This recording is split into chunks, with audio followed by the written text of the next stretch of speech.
Good evening. Tonight, you are invited to travel to the quiet village of Bramblewick, nestled among gentle hills and winding country lanes somewhere in the English countryside. Here, stone cottages rest beneath climbing ivy, church bells drift softly across the fields, and narrow footpaths wander through hedgerows that have stood for generations. It is a place where very little changes. The baker still opens his shop before sunrise. The gardener still tends the roses outside the village square. And every morning, just after 8 o'clock, a familiar figure leaves the village post office carrying a leather satchel filled with letters. For more than 40 years, that figure has been Arthur Bennett. And tonight, you will accompany him on his final delivery route. So settle into a comfortable position. Allow your shoulders to soften. Let the concerns of the day drift gently into the distance. The roads of Bramblewick are quiet this evening, and there is nowhere you need to be except here. As we begin, imagine a cool spring morning. The first light of dawn stretches across rolling green fields. A faint mist lingers above the meadows. Somewhere beyond the village, a blackbird begins its morning song. The world is waking slowly. And in the heart of Bramblewick, a small brass bell jingles above the door of the village post office. Arthur Bennett steps inside. He has done this thousands of times. The familiar scent of paper, ink, polished wood, and old shelves greets him as it always has. The building itself seems almost unchanged from the day he first entered as a young man. The floorboards creak in the same places. The sorting tables stand beneath the same windows. Even the old clock on the wall still runs a few minutes fast, just as it has for decades. Arthur has often wondered why nobody ever corrected it. Perhaps because the clock had become part of the building's character. Or perhaps because nobody in Bramblewick was in much of a hurry. He hangs his coat on the usual hook near the back room. For a moment, he stands quietly. The post office is empty, peaceful. Sunlight slips through the front windows, illuminating tiny particles of dust that drift lazily through the air. Everything feels familiar. Yet today is different. Today is his final day. Tomorrow morning, another postman will sort the letters. Another pair of shoes will walk the village lanes. Another voice will greet the residents of Bramblewick. Arthur has known this day was coming for years. He had signed the retirement papers months ago. Friends had congratulated him. Neighbors had told him he deserved a rest. Yet now that the day has arrived, it feels strangely unreal. Not sad. Not exactly. Simply unfamiliar. He places a hand upon the worn sorting table. The wood is smooth from decades of use. Thousands upon thousands of letters have passed across its surface. Birthday cards, holiday postcards, wedding invitations, Christmas greetings, news of new beginnings, news of long journeys, messages of hope, messages of comfort, entire lifetimes folded neatly into envelopes. Arthur often thought that being a postman meant carrying small pieces of people's lives. Not reading them, of course. That would never do. But transporting him safely from one doorstep to another. Serving as a quiet bridge between distant hearts. A voice suddenly breaks the silence. Morning, Arthur. Arthur turns to see Margaret Ellis entering through the rear office door. Margaret has managed the Bramblewick post office for nearly 20 years. She carries a steaming mug of tea and wears the same cheerful expression she seems to bring with her every day. Morning, Margaret. Arthur replies. She sets the mug down beside him. Thought you'd need this today. Arthur smiles. Thank you. The tea is warm. Perfectly brewed. Margaret has always made excellent tea, a skill highly respected throughout the village. The two stand quietly for a moment.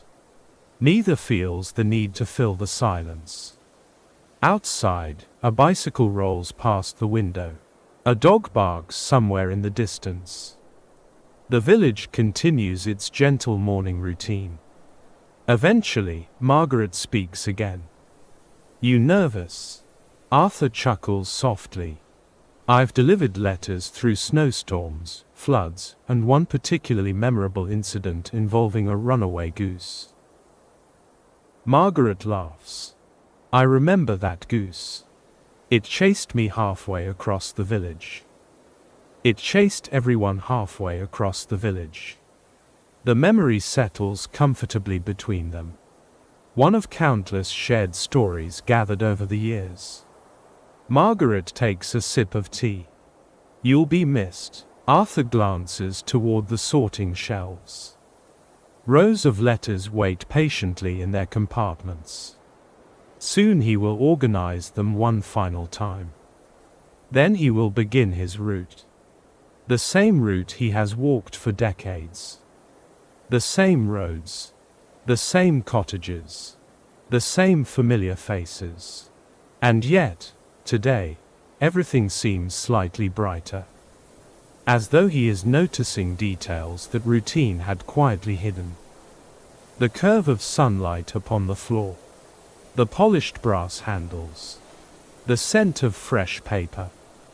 The distant sound of church bells. Small things. Ordinary things.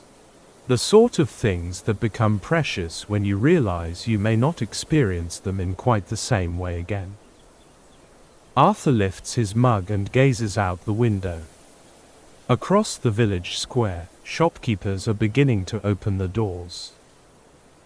Flower boxes spill color beneath cottage windows. The bakery chimney releases a thin ribbon of smoke into the cool morning air. Bramblewick is waking. Soon, letters will need delivering. But for now, there is a rare and gentle pause. A moment suspended between past and future. A final beginning. Arthur takes a slow breath. Then he sets down his tea. The delivery route awaits.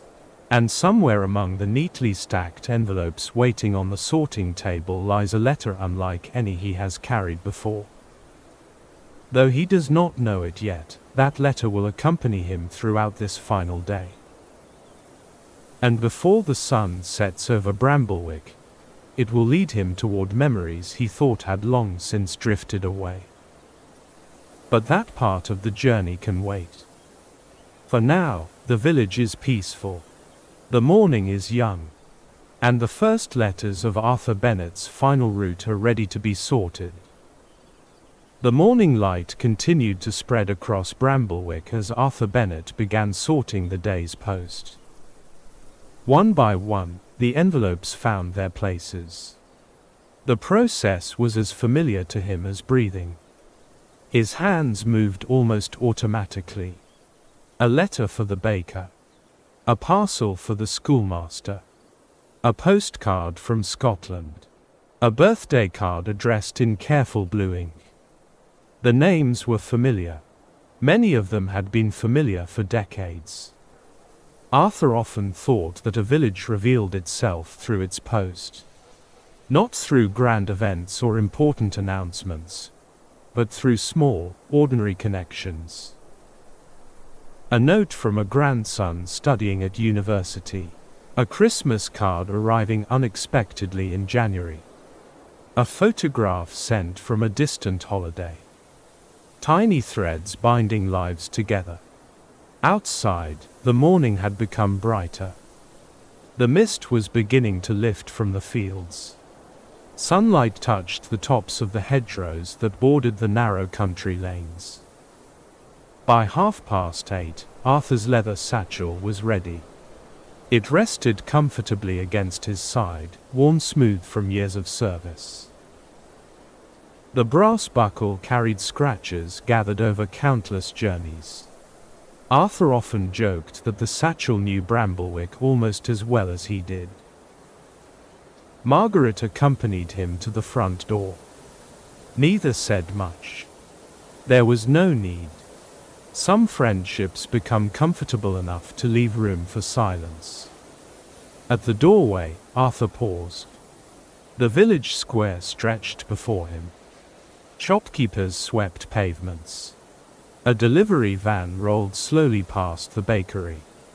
Two elderly gentlemen occupied the usual bench beneath the chestnut tree, already discussing matters of great importance, such as the weather and the proper way to grow tomatoes. Arthur smiled. Some things never changed. With a final nod to Margaret, he stepped onto the pavement. His route had begun. The first deliveries were scattered around the village centre. Arthur moved at an easy pace. There was no hurry. There never had been. He greeted neighbors as he passed. Exchanged a few words here and there. Stopped briefly to admire a display of spring flowers outside the florist. Everything felt wonderfully ordinary.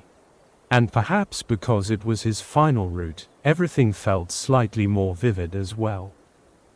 After completing several deliveries around the square, Arthur turned into Rose Lane. It was one of the prettiest streets in Bramblewick. Stone cottages lined the gently curving road. Their gardens overflowed with lavender, foxgloves, and climbing roses. The scent lingered softly in the air. Birdsong drifted between the hedges. A bumblebee moved lazily among the blossoms. Arthur had walked this lane thousands of times.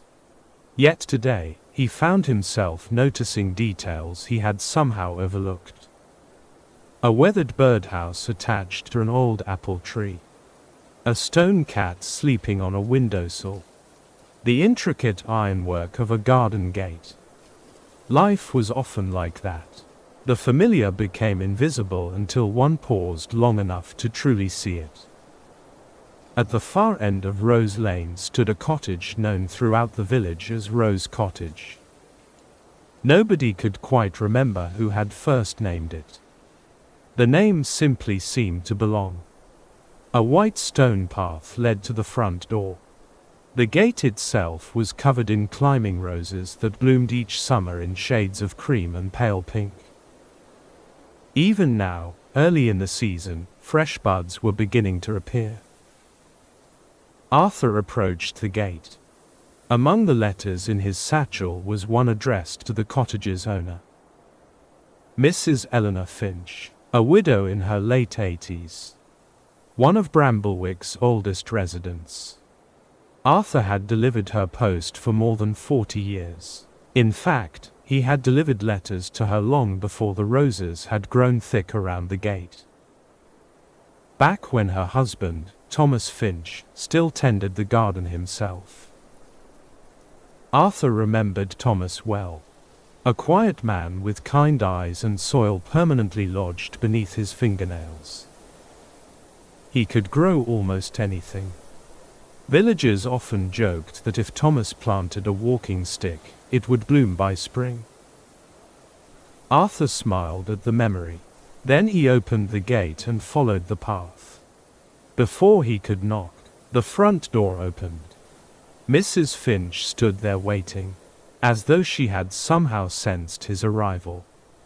Arthur, her face brightened immediately. "There you are. Good morning, Mrs. Finch." "Good morning, dear." She looked at the satchel. "Still carrying the entire village on your shoulder, I see." Arthur laughed softly. "Only the important parts." Mrs. Finch accepted her letter, but instead of returning indoors, she remained standing on the doorstep. For a moment, she studied him carefully. Then she smiled. "I hear today is the day." News traveled quickly in Bramblewick. Faster than the post, some people claimed. Arthur nodded. It seems so. Mrs. Finch folded her hands gently. You've been delivering letters to this cottage for most of my life. Arthur considered this. Perhaps not most of her life, but certainly a large part of it. The years had passed quietly, almost unnoticed, until suddenly they stood behind him like a long country road stretching into the distance. I suppose I have, he said. Mrs. Finch glanced toward the rose-covered gate. I remember when you first came here. Arthur raised an eyebrow. You do, of course, she smiled. You were terribly serious. Arthur laughed. I was trying to look professional. You looked as though delivering a single postcard was a matter of national importance. Arthur could not argue. As a young postman, he had taken every task very seriously indeed. Mrs. Finch chuckled softly. And now look at you. What about me? You finally learned how to smile. Arthur shook his head. I shall take that as a compliment. You should. They shared a warm laugh, the sort that comes easily between people who have known one another for many years. A gentle breeze stirred the rose bushes. Somewhere nearby, a pigeon cooed from a rooftop. The village seemed content to move at its own unhurried pace. Mrs. Finch looked at the envelope in her hands. My granddaughter writes every week. That's lovely. Yes, she smiled. She lives so far away now. Arthur nodded. He had watched many village children grow up. Watched them leave for universities, careers, adventures. Some returned, others settled elsewhere. Yet letters often continued the conversation long after distances appeared. That was one of the things Arthur loved most about his work. Letters crossed oceans, crossed continents, crossed entire lifetimes, yet somehow always arrived at a familiar front door. Mrs. Finch patted the envelope gently. Funny, isn't it? What is? No matter how modern the world becomes, a handwritten letter still feels special. Arthur considered her words. He believed she was right. There was something comforting about holding a message that another person had touched, folded, sealed, and sent. Something human, something enduring. Eventually Mrs. Finch smiled again. Well then, I won't keep you. Still plenty of deliveries to make. Arthur nodded.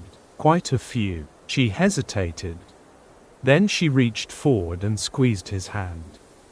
Thank you, Arthur. The words were simple, yet they carried the weight of many years. Arthur felt unexpectedly moved. Not because of retirement, not because this was his final route, but because moments like this reminded him what the job had truly been about. Not letters, not parcels, not schedules. People, always people. You're very welcome, he said quietly. Mrs. Finch smiled. Then she stepped back inside her cottage. The door closed gently. Arthur stood for a moment beneath the rose-covered archway. The scent of flowers drifted through the morning air. The village remained calm and bright around him. Then, adjusting his satchel once more, he continued down the lane. There were many more cottages waiting ahead. Many more memories resting behind familiar doors. And somewhere among the remaining letters in his bag, the unusual envelope he had not yet noticed continued its silent journey beside him. The road curved gently ahead, and Bramblewick still had many stories left to share. Arthur Bennett left Rose Cottage behind and continued along the winding road that led toward the eastern edge of Bramblewick. The village was fully awake now. Sunlight rested warmly upon stone walls. Window boxes overflowed with early summer flowers. The scent of freshly cut grass drifted through the air. Somewhere nearby, a lawn mower hummed softly before falling silent again. Arthur walked at his usual pace. Steady, unhurried, the sort of pace that allowed a person to notice things. A swallow darted across the lane. A curtain moved behind an upstairs window. A cat stretched lazily atop a garden wall before settling back into the sunshine. These small details had always been among his favorite parts of the job. Letters may have given him a reason to travel through the village, but the journey itself had always been the greater reward. Soon he reached a narrow path known locally as the Lane of Quiet Gardens. The name appeared on no official map. It had simply emerged over time. The villagers called it that because nearly every cottage along the lane possessed a carefully tended garden. And because the lane itself seemed unusually peaceful, even by Bramblewick standards. Tall hedges bordered both sides of the path. Birdsong echoed softly among the branches overhead. The leaves stirred gently in the breeze. Walking there often felt like entering a different world. Arthur had always enjoyed this part of his route, especially during the warmer months. The gardens were never identical. Each reflected the personality of its owner. One displayed neat rows of vegetables arranged with almost military precision. Another overflowed with wildflowers that seemed determined to grow wherever they pleased. One garden contained dozens of ceramic rabbits. Another featured a small pond where frogs gathered every spring. Arthur knew them all, not because it was part of his job. Simply because 40 years provided plenty of time to notice such things. As he walked, he remembered something his father had once told him. People leave pieces of themselves everywhere they live. At the time, Arthur had not fully understood, but over the years he had come to see the truth in those words. A garden reflected patience. A front porch revealed habits. A gate showed signs of careful repair. Even the placement of a bench beneath a tree hinted at the life lived within. The lane offered countless examples. A little farther along stood a cottage belonging to Mr. Harold Weaver. Arthur reached into his satchel and retrieved a small envelope. Harold was a retired schoolteacher who had lived alone since his wife's passing many years earlier. His garden was perhaps the neatest in the entire village. Every hedge trimmed perfectly, every flower bed maintained with remarkable care. Even the gravel paths seemed arranged with deliberate precision. Arthur approached the gate. Before he could open it, a familiar voice called from nearby. "Mind the roses." Arthur turned. Harold Weaver emerged from behind a hedge carrying a pair of gardening shears. Despite being well into his 70s, he moved with surprising energy. Arthur smiled. "Good morning, Harold." "Morning, Arthur." Harold examined the rose bushes with the seriousness of a surgeon inspecting a patient. "They've been growing faster than expected. They look splendid. They're trying their best." Arthur handed over the letter. Harold accepted it and slipped it into his pocket without looking at the address. Then he glanced at Arthur. "I hear you're retiring." Arthur nodded. The news had clearly traveled through every corner of the village by now. "I am." Harold looked thoughtfully toward the lane. "Strange." "What is?" "I can't quite imagine this road without you walking down it." Arthur chuckled. "I'm sure you'll manage." "Perhaps." Harold adjusted his spectacles. "But some things become part of the landscape." Arthur wasn't entirely certain how to respond. "Fortunately," Harold continued, "you know, when I first moved here, I didn't know a single person." Arthur listened. "It was you who introduced me to half the village." "I did." "Indirectly." Harold smiled. "You stopped to chat. You mentioned names. You told me who lived where." Arthur vaguely remembered. Over the years he had introduced countless people without realizing it. A new resident asking about neighbors. A visitor searching for an address. A lost delivery driver seeking directions. Small conversations that quietly connected people. Harold looked around his garden. It matters, you know. What does? Helping people feel part of a place. Arthur considered that. Perhaps he had done more of that than he realized. Not through grand gestures. Simply by being present. Year after year. Season after season. A familiar face moving through familiar streets. The thought warmed him unexpectedly. After a few more minutes of conversation, Arthur continued along the lane. The morning remained bright and pleasant. Sunlight filtered through leaves overhead, creating shifting patterns upon the path. The gentle rhythm of his footsteps accompanied him. At the next cottage, he delivered a parcel. At another, a postcard. At another, a gardening catalogue that arrived faithfully every month. The routine felt comforting. Each stop carried its own quiet familiarity. Yet beneath that comfort, Arthur sensed something else. A growing awareness of time. Not sadness, not regret, simply awareness. For decades, these deliveries had blended together. One day following another. One season following the next. Now, seeing them through the lens of a final route, each moment appeared sharper. More valuable, as though the village itself were inviting him to notice it one last time. Near the end of the lane stood a wooden bench beneath an old oak tree. Arthur often paused there briefly during longer routes. Today, he decided to sit for a moment. The satchel rested beside him. The breeze moved softly through the branches overhead.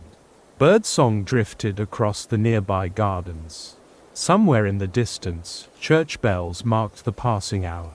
Arthur closed his eyes. Not to sleep, simply to listen. The world felt wonderfully calm.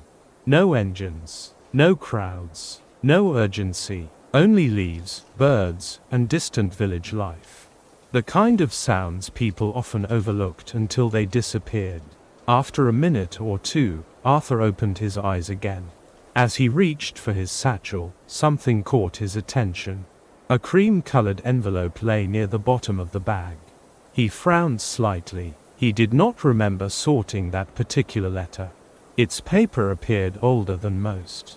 The corners showed signs of age. The handwriting seemed strangely familiar. Arthur picked it up. There was no stamp, no postmark, no return address. Only a single name written carefully across the front. Mr. Arthur Bennett. Arthur stared at it. For a moment, the sounds of the village seemed to fade. He could not remember placing the envelope into his satchel, nor could he imagine how it had arrived there. Slowly, he turned it over. The seal remained unbroken. Whatever message lay inside had been waiting patiently for him, perhaps for many years. The breeze stirred once more through the oak leaves above. Arthur looked down at the mysterious envelope resting in his hands. Then, after a moment's thought, he slipped it carefully into an inner pocket. There would be time to read it later. For now, deliveries still awaited. And somewhere ahead, beyond the quiet gardens of Bramblewick, the next chapter of his final route was about to begin. Arthur Bennett rose slowly from the bench beneath the old oak tree. For a moment, he stood quietly, adjusting the strap of his satchel across his shoulder. The mysterious envelope rested safely inside an inner pocket. He could feel its presence there. Not physically. The envelope itself weighed almost nothing. Yet his curiosity seemed to give it weight. Still, there would be time enough for questions later. The village was waiting, and the post, as Arthur had often said, would not deliver itself. With a gentle smile at the familiar thought, he continued along the lane. The morning had now settled comfortably into its rhythm. Sunlight spilled across rooftops. The church bell had recently struck 10. A warm breeze carried the scent of flowers from nearby gardens. Everything in Bramblewick seemed perfectly ordinary, and Arthur had always found great comfort in ordinary things. Soon the lane opened into a small square bordered by several old buildings. Among them stood one of Arthur's favorite places in the village, the clockmaker's workshop. The narrow building leaned slightly to one side, as though age had persuaded it to rest against its neighbors. Its stone walls were covered with ivy. A painted wooden sign swung gently above the door. Upon it were the words, "Edward Finch, Clockmaker." Arthur smiled as he approached. If there was one person in Bramblewick who understood the passing of time better than anyone else, it was Edward Finch. For nearly 50 years, Edward had repaired clocks of every shape and size. Grandfather clocks, mantel clocks, pocket watches, church clocks, even the occasional cuckoo clock that had arrived in pieces after an unfortunate encounter with gravity. Inside the workshop, dozens of timepieces ticked together in gentle harmony. The sound was famous throughout the village. Visitors often described it as stepping into a room where time itself had become music. Arthur opened the workshop door. A small brass bell chimed overhead. Immediately he was greeted by the familiar chorus of ticking clocks. Tick, tick, tick. Hundreds of tiny rhythms overlapping one another. Some fast, some slow, some deep and steady, others light and delicate. Together they created a strangely soothing sound. The sort of sound that encouraged a person to slow down. "Arthur," the voice emerged from somewhere behind a row of clocks. A moment later, Edward Finch appeared. His spectacles rested near the end of his nose. A magnifying lens hung around his neck. Tiny tools protruded from several pockets. He looked exactly as a clockmaker ought to look. "Good morning, Edward." "Good morning." Edward noticed the satchel, then his expression softened. "Ah, the final route." Arthur nodded. "So it would seem." Edward smiled gently. "Then this calls for tea." Arthur laughed. "I suspected you might say that." "Good. Because I've already made some." Tea, Arthur had discovered over the years, was the solution proposed by most residents of Bramblewick regardless of the situation. Grandfather clocks, mantel clocks, pocket watches, church clocks, even the occasional cuckoo clock that had arrived in pieces after an unfortunate encounter with gravity. Inside the workshop, dozens of timepieces ticked together in gentle harmony. The sound was famous throughout the village. Visitors often described it as stepping into a room where time itself had become music. Arthur opened the workshop door. A small brass bell chimed overhead. Immediately he was greeted by the familiar chorus of ticking clocks. Tick, tick, tick. Hundreds of tiny rhythms overlapping one another. Some fast, some slow, some deep and steady, others light and delicate. Together they created a strangely soothing sound. The sort of sound that encouraged a person to slow down. "Arthur," the voice emerged from somewhere behind a row of clocks. A moment later, Edward Finch appeared. His spectacles rested near the end of his nose. A magnifying lens hung around his neck. Tiny tools protruded from several pockets. He looked exactly as a clockmaker ought to look. "Good morning, Edward." "Good morning." Edward noticed the satchel, then his expression softened. "Ah, the final route." Arthur nodded. "So it would seem." Edward smiled gently. "Then this calls for tea." Arthur laughed. "I suspected you might say that." "Good. Because I've already made some." Tea, Arthur had discovered over the years, was the solution proposed by most residents of Bramblewick regardless of the situation. Yet they continued ticking faithfully. Not because they were new, but because someone had spent years looking after them. Outside, a faint breeze rattled the ivy against the window. Edward followed Arthur's gaze. "Do you remember your first delivery here?" Arthur laughed. "Only vaguely. I remember it perfectly." Edward leaned back in his chair. You were terrified. I was not. You absolutely were. Arthur shook his head. Edward continued anyway. You walked in carrying a parcel. You looked at all the clocks. You heard all the ticking. And then you stood completely still for nearly a minute. Arthur laughed despite himself. That may have happened. Edward grinned. I thought one of the clocks had hypnotized you. The image made Arthur smile. He could easily imagine his younger self standing speechless in the workshop. At 20 years old, the room had seemed almost magical. In some ways, it still did. The years had changed many things. Yet not everything. The clocks still ticked. The workshop still smelled faintly of wood polish and brass. And Edward still repaired broken timepieces with remarkable patience.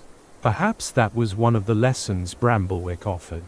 Change arrived slowly here, and when it did arrive, it often left much untouched. Eventually Arthur stood. There were still deliveries to make, still roads to walk, still stories waiting behind cottage doors. Edward accompanied him to the entrance. The workshop bell chimed once more as the door opened. Before Arthur stepped outside, Edward placed a hand on his shoulder. You know, he said quietly, most people spend their lives chasing time. Arthur looked at him. But you've spent yours carrying it. Arthur smiled. What does that mean? Edward glanced toward the village streets. I think it means you've been present. The words lingered between them. Simple, yet meaningful. Arthur nodded. Then he stepped out into the sunshine once more. The village square stretched before him. Warm and peaceful. The mysterious envelope still rested safely inside his pocket. And for the first time since finding it, Arthur wondered whether its contents might somehow be connected to the many years he had spent walking these roads. But the answer could wait a little longer. The day was far from over. And somewhere beyond the square, beside a gently flowing stream, the next stop on his final route awaited him. Arthur left the village square behind and followed a narrow path that wound gently toward the southern edge of Bramblewick. The day had grown warmer. Sunlight shimmered across the stone walls that lined the lane. Bees drifted lazily among patches of wildflowers. Somewhere in the distance, a wood pigeon called softly from a stand of trees. The sounds blended together into the peaceful rhythm of a countryside afternoon. Arthur had always enjoyed this part of his route. The village slowly gave way to open meadows. The cottages became fewer, the roads quieter, the landscape seemed to breathe a little more deeply. Before long, he heard the familiar sound of running water.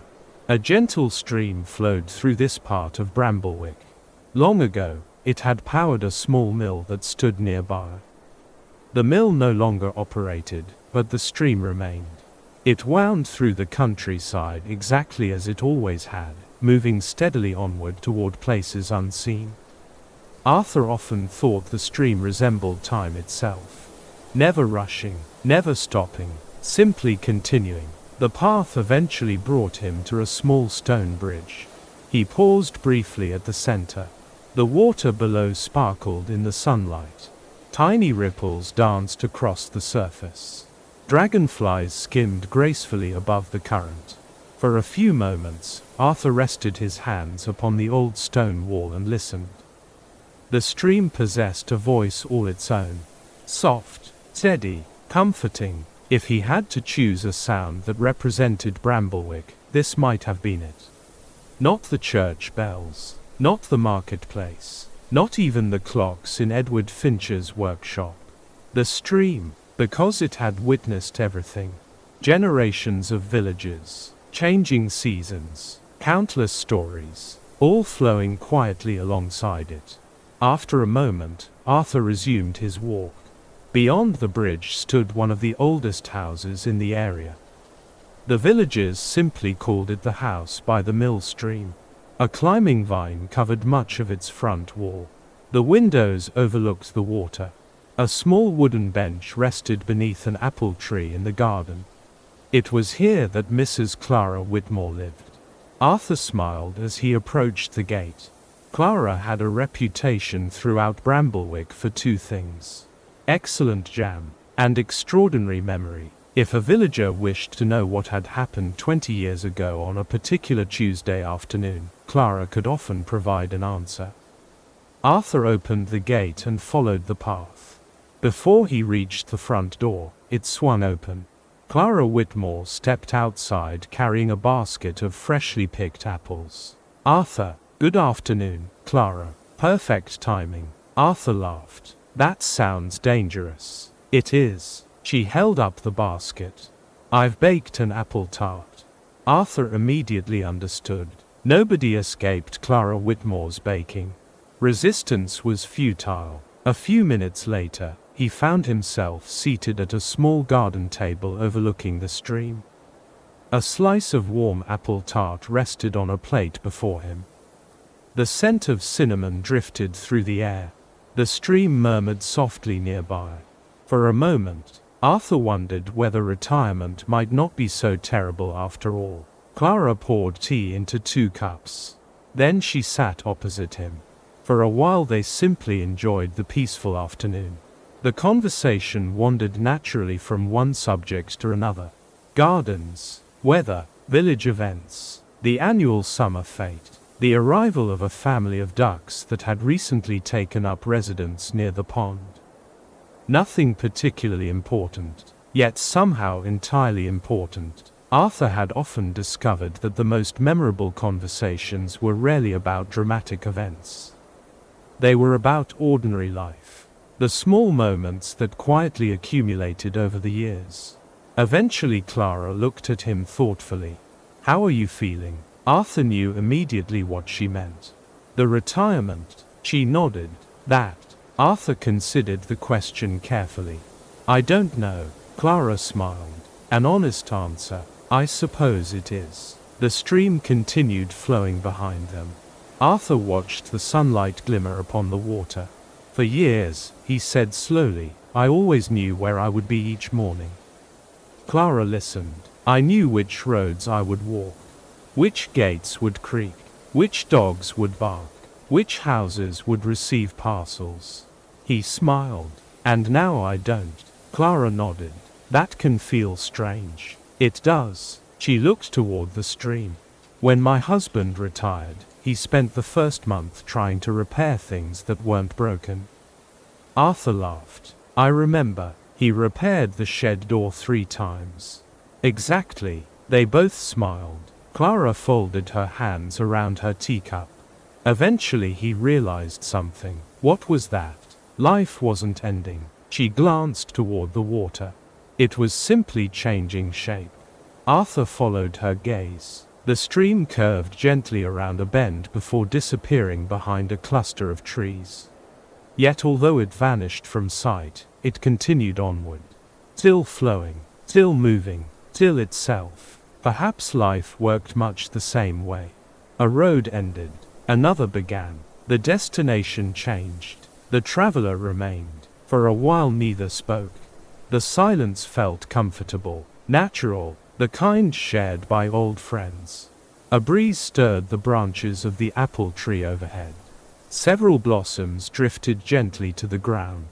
Arthur found himself thinking once again about the mysterious envelope tucked inside his pocket. The cream-colored paper, the familiar handwriting, the absence of a stamp. Questions lingered quietly in his mind. Yet somehow he felt less impatient to solve them now. There was something fitting about allowing certain mysteries to unfold in their own time. After all, much of life seemed to work that way. The best moments often arrived unexpectedly. Not when one demanded answers, but when one remained open to discovering them. Eventually Arthur stood and thanked Clara for the tea and tart. She handed him a small wrapped parcel before he left. For later, Clara. No arguments. Arthur smiled. Some traditions could not be challenged. He accepted the parcel and placed it carefully inside his satchel. As he reached the gate, Clara called after him. "Arthur." He turned. "Yes." Her expression softened. You've delivered more than letters. Arthur waited. You've delivered familiarity. The words hung gently in the afternoon air. Arthur was not entirely certain what to say, so he simply nodded, because perhaps she was right. For decades, people had expected to see him walking these roads. Year after year, season after season, a familiar figure moving steadily through the village landscape. And perhaps familiarity was its own kind of gift. With a final wave, Arthur continued down the lane. The afternoon sunlight stretched longer now. Shadows slowly lengthened across the fields. His route was nearing its end. Only a handful of deliveries remained. And somewhere ahead, before the day finally slipped into evening, the mysterious letter waiting in his pocket would at last reveal its secret. The stream continued its gentle journey beside him, and Arthur walked on beneath the warm Bramblewick sky.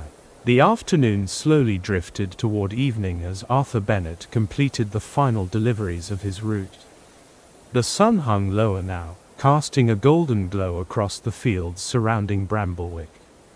Long shadows stretched across country lanes. The air carried the gentle warmth of a day well spent.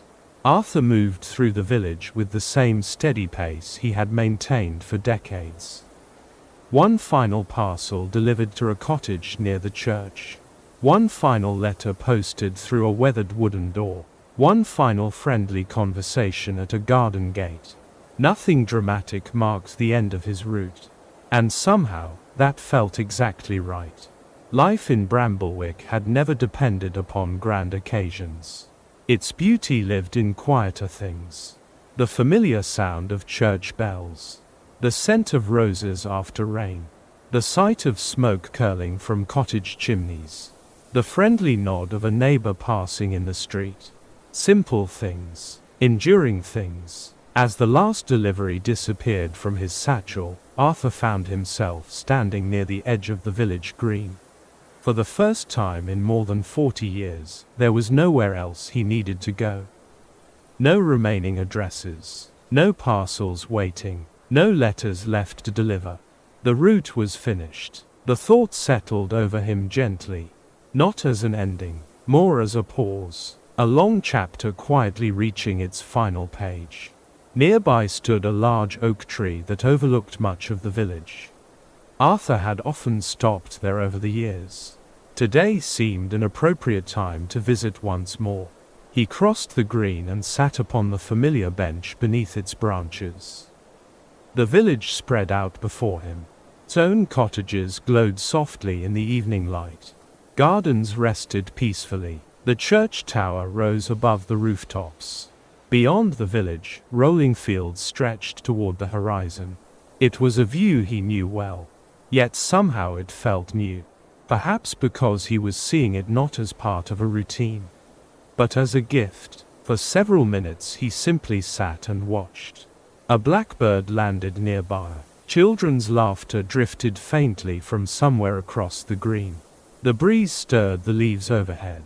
The world seemed perfectly content. Eventually Arthur reached into his pocket. The envelope was still there. The mysterious cream-colored envelope that had accompanied him throughout the day. Slowly, he held it in his hands. The paper felt old, carefully preserved. The handwriting remained familiar, very familiar. For a moment, he studied the name written across the front. Mr. Arthur Bennett. Then, with gentle care, he broke the seal. Inside was a single folded sheet of paper.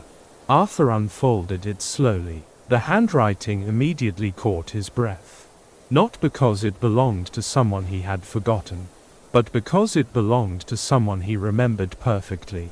It was his own, his handwriting, only much younger. Arthur stared in surprise. The letter had been written decades earlier.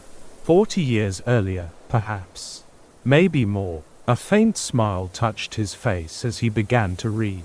To my future self. Today was my first day as postman for Bramblewick. I don't know whether this letter will ever reach you. In truth, I don't even know if I'll remember writing it. But Mr. Davies at the post office told me something today. He said that if you spend long enough walking the same roads, one day you stop noticing how far you've traveled. So I'm writing this now in case that happens. Right now everything feels new. The village, the people, the cottages, even the satchel feels strange on my shoulder. I hope that if you're reading this many years from now, you've never stopped appreciating how lucky you are to spend your days here. I hope you still notice the flowers in the gardens. I hope you still stop to listen to the birds. I hope you still enjoy the sound of church bells drifting across the fields. Most of all, I hope you've been kind. Not famous, not important, just kind, because I think that might matter more. If you've done that, then I believe we've done well.